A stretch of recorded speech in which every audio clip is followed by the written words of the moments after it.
Aryan law classes में आपका स्वागत है। उम्मीद करते हैं अच्छे होंगे आप। आज के लिए मैं आपके लिए इस लेक्चर सीरीज में हिंदू मैरिज एक्ट के 50 MCQ क्वेश्चंस लेके आया हूँ। इससे पहले प्रीवियस वीडियो मैंने हिंदू मैरिज एक्ट का बनाया है, उसमें मैंने इंपॉर्टेंट MCQ क्वेश्चंस आपके लिए बनाया था। अगर आपने प्रीवियस वीडियो को नहीं देखा है तो प्लेलिस्ट में जाकर के देख सकते हैं, उसका लिंक मैं डिस्क्रिप्शन में दे दूँगा। अगर आप चैनल पर नए हैं तो चैनल को लाइक एंड सब्सक्राइब करें। मैंने AIB 18 के स्पेशल क्लास से रिलेटेड बहुत सारे लेक्चर बनाए हैं, जैसे CRPC, CPC, evidence, contract, Hindu marriage act, मुस्लिम लॉ।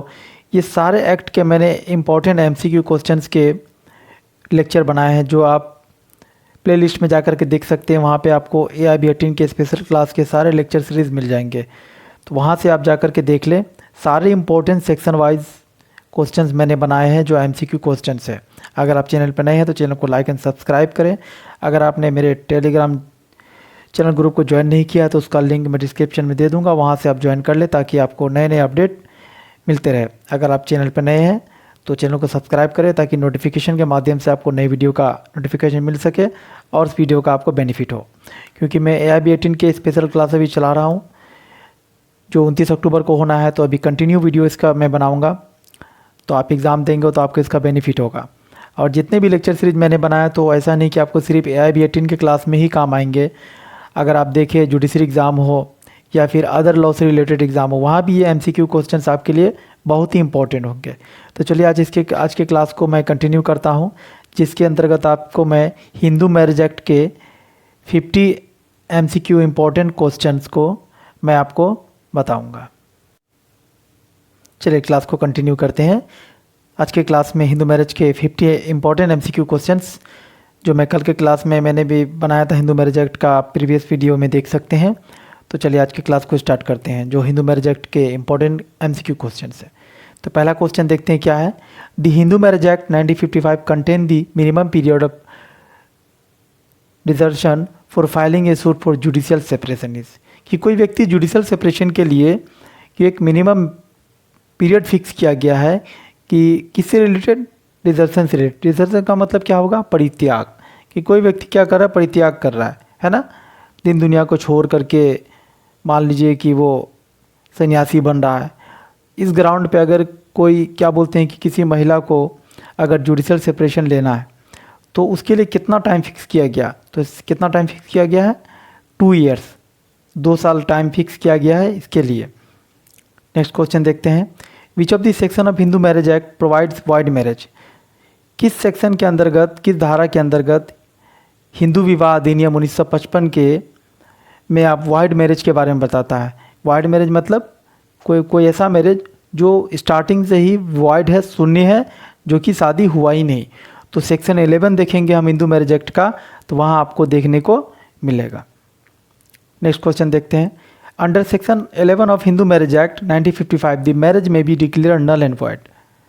कहते हैं कि धारा 11 के अंतर्गत किसी मैरिज को क्या डिक्लेयर किया जाएगा, नल एंड वॉइड किया जाएगा।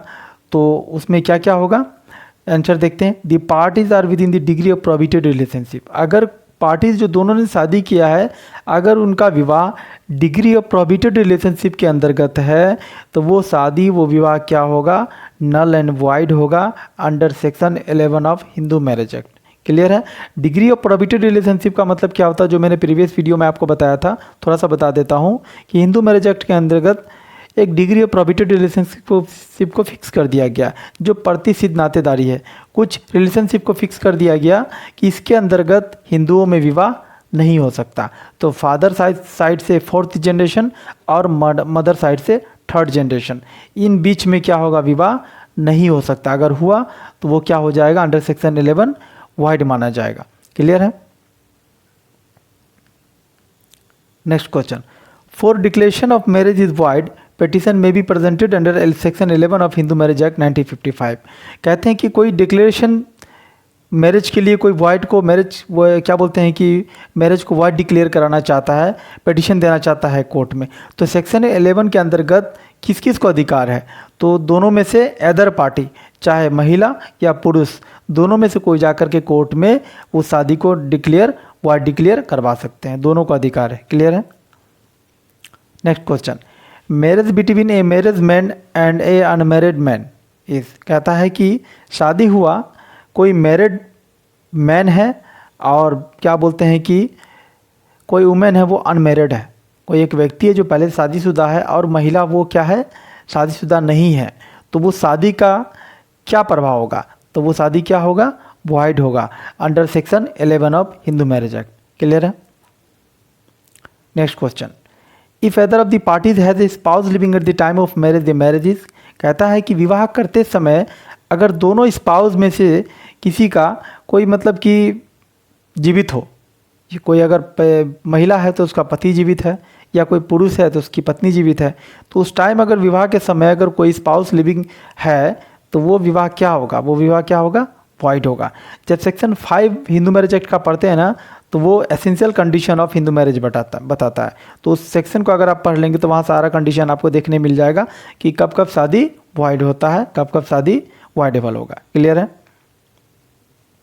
Next question, a bigamous marriage contracted before the commencement of the Hindu marriage act, कहता है कि एक बाइगेमियस मैरिज है, हिंदू मैरिज में जो बाइगेमी जो है, दो विवाह तो मना है, नहीं हो सकता, लेकिन मान लीजिए कि हिंदू मैरिज एक्ट के आने से पहले अगर बाइगेमियस मैरिज हुआ है, कोई व्यक्ति दो विवाह करके रखा है, तो इसका इफेक्ट क्या होगा, उस पर क्या प्रभाव पड़ेगा इस एक्ट का, तो वो क्या होगा, रिमेन वैलिड होगा, उसका विवाह क्या होगा, वैलिड होगा, क्योंकि हिंदू मैरिज किस इसका जो इफेक्ट क्या है, प्रोस्पेक्टिव इफेक्ट है, रेट्रोस्पेक्टिव इफेक्ट नहीं है। अगर रेट्रोस्पेक्टिव इफेक्ट होता तो वो जो पहले जो उस व्यक्ति ने दो शादी कर रखा है तो वो एक शादी क्या होता, वॉइड हो जाता, जिसको शादी माना ही नहीं जाता, लेकिन इसका प्रोस्पेक्टिव इफेक्ट के कारण वो शादी क्या होगा, बाइगेमियस में नहीं आएगा, नहीं माना जाएगा और वो वैलिड माना जाएगा। क्लियर है। Next question, section 12 subsection 1 clause A of Hindu marriage act is related to, कहता है कि हिंदू मैरिज एक्ट के सेक्शन 12 सबसेक्शन 1 और क्लाउज ए देखते हैं तो वो क्या बताता है, किससे रिलेटेड है, इम्पोर्टेंसी से रिलेटेड है। किससे रिलेटेड है, इम्पोर्टेंसी, इम्पोर्टेंसी मतलब नपुंसक। क्लियर, ठीक है। नेक्स्ट क्वेश्चन देखते हैं, concealment of free marriage pregnancy by the respondent can make marriage, कहता है कि किसी महिला का विवाह हुआ और उसने क्या किया, उसके प्री मैरिज से पहले जो प्रेगनेंसी थी उन्होंने क्या किया, कंसील कर लिया। कंसीलमेंट का मतलब छुपा लेना, ठीक है, तो उस मैरिज का इफेक्ट क्या होगा, वो मैरिज क्या होगा, वॉइडेबल होगा, उस मैरिज को बाय द कोर्ट जा करके वॉइडेबल शून्य करवाना होगा। क्लियर है। Next question, the Hindu marriage act 1955 contain the provision regarding divorce in, कहता है हिंदू मैरिज एक्ट के अंतर्गत किस सेक्शन के अंतर्गत तलाक का प्रोविज़न है, तो देखते हैं किस सेक्शन के अंतर्गत, तो हिंदू मैरिज एक्ट के सेक्शन 13 जब हम पढ़ेंगे तो वहाँ आपको तलाक से रिलेटेड प्रोविज़न देखने को मिलेगा। नेक्स्ट क्वेश्चन देखते हैं, marital relationship comes to end in the case of, कहता है कि मैरिटल रिलेशनशिप खत्म हो जाता है किस केस में, इन केस ऑफ डाइवोर्स, तलाक के केस में मैरिटल स्टेटस क्या होता है, समाप्त हो जाता है, खत्म हो जाता है। Next question, under section 13 of Hindu marriage act the number of ground for divorce which are common to husband और वाइफ इज, कहता है कि हिंदू मैरिज एक्ट के अंतर्गत सेक्शन 13 के अंदर देखेंगे जो ग्राउंड्स फॉर डाइवोर्स है, जो क्या बोलते हैं कि कुछ तलाक के ग्राउंड्स है जो कि हस्बैंड और वाइफ दोनों के लिए कॉमन है, तो टोटल कितने ग्राउंड्स है, तो टोटल 11 ग्राउंड्स है, याद रखिएगा, इस टाइप से भी क्वेश्चन पूछा जाता है। Next question, adultery is a ground under Hindu marriage act 1955, कहता है ये एडल्ट्री है ना, एडल्ट्री का मतलब क्या हुआ कि कोई वाइफ है या कोई हस्बैंड है, उसका क्या है ना एक्स्ट्रा अफेयर चल रहा है, मैरिटल क्या बोलते हैं कि एक्स्ट्रा अफेयर चल रहा है किसी थर्ड पर्सन के साथ, तो एडल्ट्री जो ग्राउंड होगा हिंदू मैरिज एक्ट के अंतर्गत तो वो क्या ग्राउंड बन सकता है, तो आंसर क्या है, जुडिशियल सेपरेशन एंड डाइवोर्स, दोनों ग्राउंड बन सकता है, या तो जुडिशियल सेपरेशन या फिर डाइवोर्स का ग्राउंड बन सकता है एडल्ट्री में। क्लियर है। Next question, which of the following has not yet been statutory recognise as the theory of divorce under the Hindu marriage act 1955, ये थ्योरी ऑफ डाइवोर्स जो हिंदू मैरिज एक्ट के अंतर्गत कुछ ऐसे कोई वर्ड है जिनको स्टैट्यूटरी रिकॉग्नाइज मतलब कि कानून की तरफ से मान्यता नहीं दिया गया है, तो वो कौन सा थ्योरी है, विल थ्योरी। विल थ्योरी का मतलब क्या होता है, जो चॉइस थ्योरी, मतलब कि किसी का खुद का पसंद का कोई सिद्धांत, तो उसको हिंदू मैरिज एक्ट के अंतर्गत उसको स्टैट्यूटरी रिकॉग्नाइज लॉ की मान्यता नहीं दी गई है। क्लियर है? Next question, the breakdown theory of divorce is reflected by which section of Hindu marriage act. कहता है ये ब्रेकडाउन थ्योरी जो है जो किस सेक्शन के अंतर्गत रिफ्लेक्टेड है हिंदू मैरिज एक्ट के अंतर्गत। तो section 13 subsection 1 clause A of Hindu marriage act का देखेंगे तो वहाँ आपको ब्रेकडाउन थ्योरी देखने को मिलेगा। तो ब्रेकडाउन थ्योरी का मतलब क्या होता है? Fault of one party entitles other parties to get divorce. किसी एक पार्टी का फॉल्ट होगा ना तो दूसरे पार्टी को क्या होता है? राइट हो जाता है किसका? डाइवोर्स का। उसी को क्या कहते हैं जनरली हम लोग? Breakdown theory. Next question, in which of the following reports the law commission recommended the breakdown theory. किस रिपोर्ट्स के अंतर्गत लॉ कमीशन ने ब्रेकडाउन थ्योरी को क्या बोलते हैं प्रिंसिपल को एक्सेप्ट किया था एडिशनल ग्राउंड फॉर डिवोर्स के लिए? तो 71st रिपोर्ट आया था लॉ कमीशन का, इसके अंतर्गत इस प्रिंसिपल को डाइवोर्स के ग्राउंड के लिए एक्सेप्ट किया गया था। क्लियर है? Next question, venereal disease to be a ground for divorce under section 13 subsection 1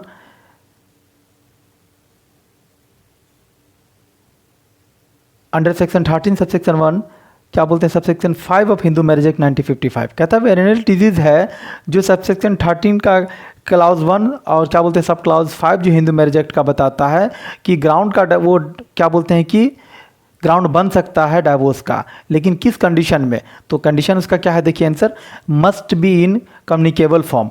अगर वो कम्युनिकेबल फॉर्म में है मतलब वो बीमारी फैलने वाला है तो वो ग्राउंड बनेगा डाइवोर्स का, अर्थात नहीं बनेगा। क्लियर है? Next question, which of the following provision of Hindu marriage act 1955 relates with the ground of divorce exclusively for wife. कहता है कि किस सेक्शन के अंतर्गत हिंदू मैरिज एक्ट के अंतर्गत कुछ ग्राउंड्स है जो सिर्फ वाइफ के लिए ही है पूरी तरीके से। तो सेक्शन 13 क्लाउज क्या बोलते हैं सबसेक्शन 2 देखेंगे, section 13 subsection 2 of Hindu marriage act देखेंगे, इसके अंदर कुछ ग्राउंड्स है जो कि कंप्लीटली सिर्फ वाइफ के लिए है। क्लियर है? Next question, A petition for divorce may be presented under section 13 subsection 1 subsection A if even after the passing of a decree for restoration of conjugal rights which have not been restored for a period of at least कितना होगा? 1 साल के अंतर्गत। Clear है? Next question, under which section of Hindu marriage act 1955 husband और wife are allowed to divorce for mutual consent. किस section के अंतर्गत हिंदू मैरिज के अंतर्गत डाइवोर्स का कंसेप्ट बताया गया जो म्यूचुअल कंसेंट से होता है? तो सेक्शन 13B धारा 13B अगर देखेंगे तो डाइवोर्स बाय म्यूचुअल कंसेंट के द्वारा किसी का तलाक होता है। म्यूचुअल कंसेंट मतलब आपसी सहमति से तलाक होता है, जो section 13B of Hindu marriage act deal करता है इसको। Next question, in Hindu marriage act 1955 the provision of divorce by mutual consent was added by. ये जो प्रोविजन है म्यूचुअल कंसेंट का जो डाइवोर्स का कब ऐड किया गया था?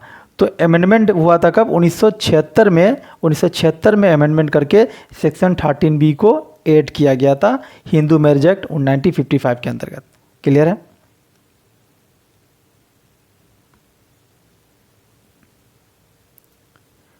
नेक्स्ट क्वेश्चन देखते हैं, consent theory of divorce was introduce in Hindu marriage act 1955 in the year. कहता है ये कंसेंट थ्योरी जो था ना डाइवोर्स का, जिसको म्यूचुअल कंसेंट ऑफ कहते हैं, म्यूचुअल कंसेंट तो डाइवोर्स का, तो ये कंसेंट थ्योरी को कब इंट्रोड्यूस किया गया था हिंदू मैरिज एक्ट के अंदर? तो 1976 में इसको अमेंडमेंट करके इंट्रोड्यूस किया गया था। क्लियर है? आपको कभी कभी क्वेश्चन सेक्शन 13B को पूछ लेगा, सेक्शन 13B डील्स विथ, अगर मान ले पूछ ले डील्स अबाउट, तो कंसेंट थ्योरी दे दे या फिर 2-3 चीज़ और लिख दे। अगर वहाँ पे टर्म आपको कंसेंट थ्योरी दिखेगा तो कंसेंट थ्योरी उसका ऑप्शन होगा। क्लियर है? Next question, the petition for divorce by mutual consent में be presented according to Hindu marriage act 1955 if the spouse have been living separately for a period of. कहता है कि कोई व्यक्ति डाइवोर्स म्यूचुअल कंसेंट का क्या बोलते प्रेजेंट कर सकता है कोर्ट के अंतर्गत, तो कब? If the spouse have been living separately for a period of, कितने दिनों से वो अलग सेपरेट रह रहा है? 1 साल से अगर रह रहा है तो वो डाइवोर्स म्यूचुअल कंसेंट के अंतर्गत कोर्ट में फाइल पेश कर सकता है। Next question, no petition of divorce can be presented within 1 year of marriage, it is provided in which following section of Hindu marriage act. कहता है कि 1 साल के अंतर्गत डाइवोर्स का पिटिशन फाइल नहीं किया जा सकता, वो हिंदू मैरिज एक्ट के किस सेक्शन के अंतर्गत बताया गया? तो सेक्शन 14 धारा 14 देखेंगे हिंदू विवाह अधिनियम का, तो ये बात करता है कि शादी के 1 साल के अंतर्गत आप डाइवोर्स के लिए पिटिशन फाइल नहीं कर सकते। Next question, section 14 of Hindu marriage act 1955 impose A ban for filing petition for. कहता है कि सेक्शन 14 जो धारा 14 हिंदू विवाह अधिनियम का बैन करता है फाइलिंग करने के लिए किस चीज़ को? तो डाइवोर्स को क्या करता है, कोई व्यक्ति तलाक के लिए 1 साल के अंतर्गत फाइलिंग सूट फाइल नहीं कर सकता कोर्ट में, इसको वो बैन करता है। क्लियर है? Next question, which of the following section of Hindu marriage act 1955 provides date. किस सेक्शन के अंतर्गत क्या बोलते हैं कि हिंदू मैरिज एक्ट क्या बोलता है? Children of a wide marriage would be legitimate children. कहता है किस सेक्शन के अंतर्गत कि कोई अगर क्या बोलते हैं कि बच्चा वाइड मैरिज हुआ, वाइड मैरिज के अंतर्गत किसी बच्चे का जन्म हुआ तो उसको लेजिटमेट माना जाएगा, जायज़ माना जाएगा। तो सेक्शन 16 इसके बारे में बात करता है। Next question, the child born of void and voidable marriage under Hindu law is. कहता है कि कोई बच्चे का जन्म हुआ या तो वाइड मैरिज से या वाइडेबल मैरिज से, तो उसका क्या स्टेटस होगा? तो उस बच्चे क्या होंगे? लेजिटमेट होंगे, वो बच्चे क्या होंगे? जायज़ होंगे। क्लियर है? Next question, children born out of void और voidable marriage under section 11-12 of Hindu marriage act 1955 are deemed to be. कहता है कि किसी बच्चे का जन्म हुआ किसी वाइड और वाइडेबल मैरिज के अंतर्गत, तो उस बच्चे को क्या माना जाएगा? तो आंसर क्या है? Legitimate but can inherit the property of their parents only. बच्चे को जायज़ माना जाएगा, लेकिन वो बच्चा संपत्ति में अधिकार पा सकता है। किसके संपत्ति? अपने पेरेंट्स, जो उसके माँ बाप होंगे उसके संपत्ति के अंतर्गत उसका अधिकार होगा। Next question, in which section of Hindu marriage act 1955 bigamy is prohibited. किस सेक्शन के अंतर्गत हिंदू मैरिज एक्ट में बाइगेमी को प्रोहिबिटेड किया गया, प्रतिबंध किया गया? तो सेक्शन 17 देखेंगे हिंदू मैरिज एक्ट का, यहाँ पे बाइगेमी को प्रोहिबिटेड किया गया है। क्लियर है? Next question, which section of Hindu marriage act 1955 deals with punishment for bigamy.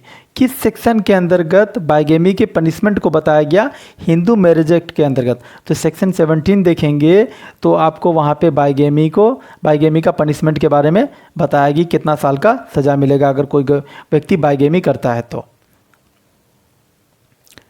Next question, punishment for violation of condition as to as provided under section 5 subsection 3 of Hindu Marriage Act 1956 has been provided under which section of following section of Hindu Marriage Act 1956। कहता है कि Hindu marriage act 1956 के अंतर्गत क्या बोलते हैं कि किस सेक्शन के अंतर्गत क्या बोलते हैं कि कोई एज से रिलेटेड क्या है कि कोई अगर वायलेट करता है, किसको वायलेट कर रहा है? एज से सेक्शन 5 के सब सेक्शन 3 को अगर वायलेट कर रहा है तो उसका पनिशमेंट का प्रोविजन कहाँ दिया गया है? सेक्शन 18 सब सेक्शन ए, यहाँ आपको देखने को मिलेगा। Under section 19 of Hindu marriage act 1955 a petition in a matrimonial case has to be filed in the place. कहता है कि सेक्शन 19 जो हिंदू मैरिज एक्ट का है 1955 का, मैट्रिमोनियल केस से रिलेटेड कि कहाँ फाइल किया जा सकता है? तो इसका आंसर देखिए क्या है? Where the marriage was solemnized, जहाँ शादी हुआ वहाँ कर सकते हैं। At the place where the respondent at the time of the presentation of the petition decides, जहाँ वो रहता था, या at the place where the parties to the marriage last decide, जहाँ वो लास्ट टाइम रहता था वहाँ फाइल किया जा सकता है। इसमें कहीं कहीं पे आपको मिस प्रिंट होगा, 1955 की जगह 56 हो गया होगा, तो आप उसको 1955 ही मानेंगे। क्या बोलते हैं? मिस प्रिंट है। तो हिंदू मैरिज एक्ट क्या है? जनरली 1955 का ही एक्ट है। क्लियर है? तो 1956 कहीं पे अगर मिस प्रिंट हुआ है तो आप उसको 1955 कर दीजिएगा, ये मिस्टेक है। क्या बोलते हैं कि टाइपिंग वगैरह में मिस्टेक हुआ होगा।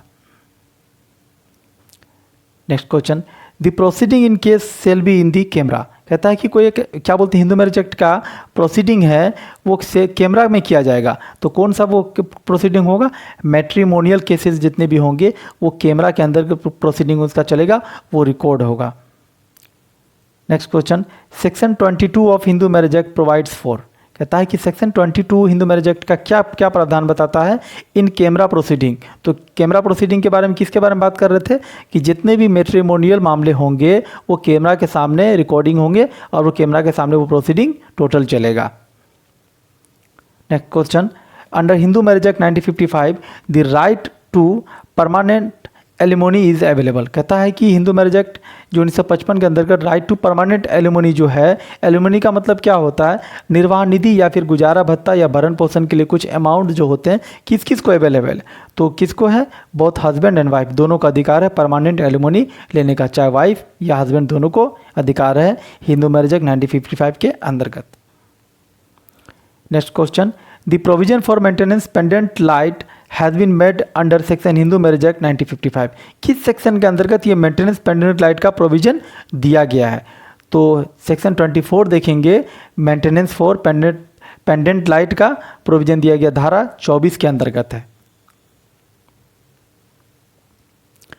Next question, maintenance pendente lite and expense of proceeding under section 24 of Hindu marriage act can be granted to. कहता है कि ये जो मेंटेनेंस ऑफ पेंडेंट लाइट है किस किस को ग्रांट होगा, एदर दी वाइफ और हस्बैंड दोनों को ये ग्रांट किया जाएगा। क्या बोलते हैं कि पेंडेंट लाइट का मतलब क्या होता है कि जो इंटरिम मेंटेनेंस होता है ना, जो प्रोसीडिंग चल रहा है, अगर प्रोसीडिंग के बीच में ही मेंटेनेंस अगर कोर्ट ग्रांट करे, उसी मेंटेनेंस को क्या बोलते हैं, मेंटेनेंस पेंडेंट लाइट। क्लियर है। नेक्स्ट क्वेश्चन देखते हैं, विच section of Hindu marriage act deals with alimony. किस सेक्शन के अंतर्गत हिंदू मैरिज एक्ट में एलिमोनी टर्म को डील्स किया गया, बताया गया, तो सेक्शन 24 देखेंगे हिंदू मैरिज एक्ट का, वहाँ पे टर्म आपको एलिमोनी देखने को मिलेगा। एलिमोनी का मतलब निर्वाह निधि, गुजारा भत्ता, भरण पोषण के लिए जो कुछ अमाउंट्स होते हैं उसको एलिमोनी कहते हैं, जो section 24 of Hindu marriage act deal करता है।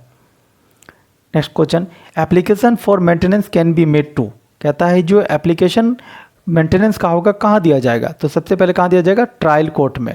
क्लियर, कहाँ दिया जाएगा, ट्रायल कोर्ट में दिया जाएगा। Next question, A Hindu male can claim maintenance for his wife under. कहता है कि कोई हिंदू मेल, कोई पुरुष मेंटेनेंस क्लेम कर सकता है वाइफ से, तो किस सेक्शन के अंतर्गत उसका प्रोविजन है, तो सेक्शन 24 देखेंगे हिंदू मैरिज एक्ट का, a Hindu male can claim maintenance for his wife. Clear. Next question, interim maintenance claim by husband wife during pendency of matrimonial proceeding is called. कहता है जो इंटरिम मेंटेनेंस जो क्लेम किया जाता है ड्यूरिंग पेंडेंसी, उसको क्या कहेंगे हम लोग, तो उसको कहते हैं क्या, मेंटेनेंस पेंडेंट लाइट। क्लियर है।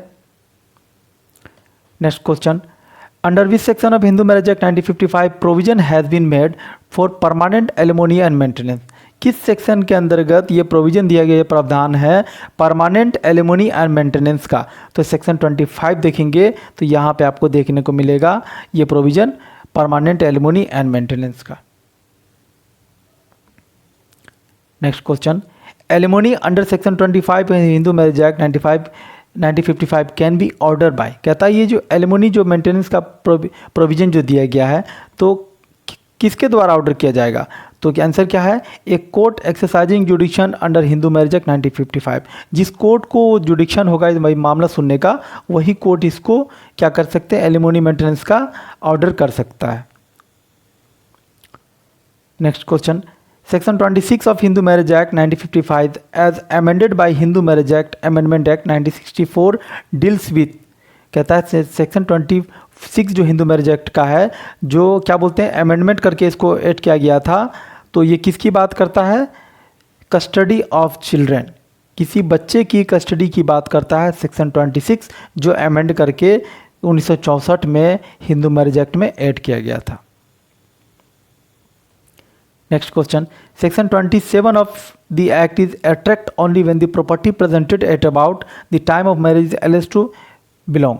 सेक्शन 27 जनरली क्या बात करता है ना, कि जब हस्बैंड वाइफ में मामला बन गया और उन दोनों का क्या है ना, ज्वाइंट प्रॉपर्टी है, उसी से रिलेटेड बात करता है। ठीक है, तो आंसर इसका क्या है, jointly to both the spouse. दोनों स्पाउस का क्या होगा, ज्वाइंटली प्रॉपर्टी। अगर संपत्ति जो खरीदता है, अगर मान लीजिए कोर्ट में कोई मामला वगैरह चल गया, तो वहाँ सेक्शन 20 देखेंगे, तो जो प्रॉपर्टी रिलेटेड होता है दोनों का, अगर कोई मामला चला गया कि संपत्ति मेरा ये मेरा है, तो वहाँ पे ज्वाइंट प्रॉपर्टी का बात देखा जाएगा सेक्शन 27 के अंतर्गत। Next question, section 27 of Hindu marriage act 1955 allow the court to divide which one of the following between the spouse. कहता है कि सेक्शन 25 के अंतर्गत कोर्ट को जो अलाउ करता है डिवाइड करने का, बंटवारा करने का, क्या चीज़ का, तो property present to them jointly at the marriage, है ना, कि कोई ऐसा प्रॉपर्टी है कि जब शादी वगैरह तो उस समय दोनों मिलकर के खरीदे थे, तो उसको डिवाइड करने का जो मामला होगा बंटवारा का, सेक्शन 27 में आपको देखने को मिलेगा ये।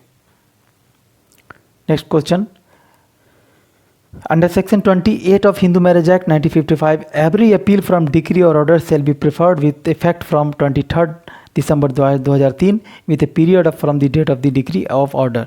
90 दिन के अंतर्गत क्या होगा, उसको इफेक्ट मिला जाएगा 23 दिसंबर 2030 के अंतर्गत, ये बताया गया। Next question, the period of limitation for seeking an annulment of marriage on the ground of fraud. कहता है कि कोई व्यक्ति है ना, किसी का विवाह हुआ फ्रॉड के अंतर्गत, तो वो पीरियड जो होगा लिमिटेशन का, कब जाकर के कोर्ट में सूट फाइल कर सकता है, कितने दिनों के अंतर्गत। तो इसका आंसर देख लीजिए, 1 year from the date of knowing the fact of fraud. 1 साल के अंतर्गत जब से उसको पता चला कि मेरे साथ फ्रॉड हुआ है।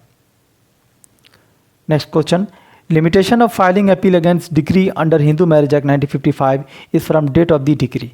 कहता है कि कोई क्या बोलते हैं कि अपील, किसी एक डिग्री के अगेंस्ट अपील में जाना है, तो उसका लिमिटेशन कितना दिन का है फाइलिंग करने का, तो कितना दिन है, 90 दिन है। 90 दिन के अंतर्गत क्या बोलते हैं, अपील में जा सकते हैं किसी डिग्री के अगेंस्ट। नेक्स्ट और लास्ट क्वेश्चन इस सीरीज का, in the absence of any proceeding under the Hindu marriage act between the parents of children, an order for the custody, maintenance and education of married children can be passed by the।